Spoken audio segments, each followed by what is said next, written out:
Drahí priatelia, možno viete, možno nie, ale akurát v tomto období prekračujem práh pomerne veľkých a bez preháňania, môžem povedať, že veľmi vážnych zmien v mojom živote, v mojej službe a posúvam sa do novej etapy mojej služby. A niektoré veci budú úplne nové, do ktorých sa púšťam v oblasti starostlivosti o duchovných a pastorov, hlavne v rámci evanjelikálnych cirkví na Slovensku. A v niektorých budem vlastne len pokračovať vo veľa väčšej miere, ako tomu bolo doteraz.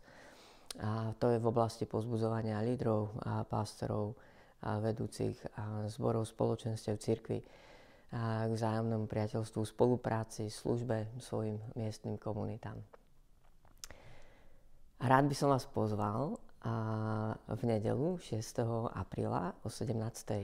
podvečer do týchto našich priestorov zboru Viera Bratskej jednoty baptistov v Bratislave, kde by som viac chcel spolu s vami hovoriť o tom, zdieľať sa, o čom snívame aj s viacerými mojimi priateľmi na Slovensku, a kde by som chcel povedať viacej detailov, ako je na mojej stránke pastorcare.sk.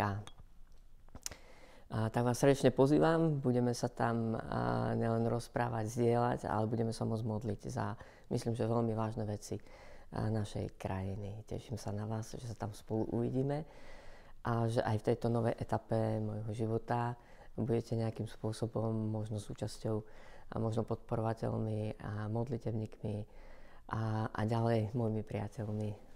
Tak nech vás Pán Boh žehná.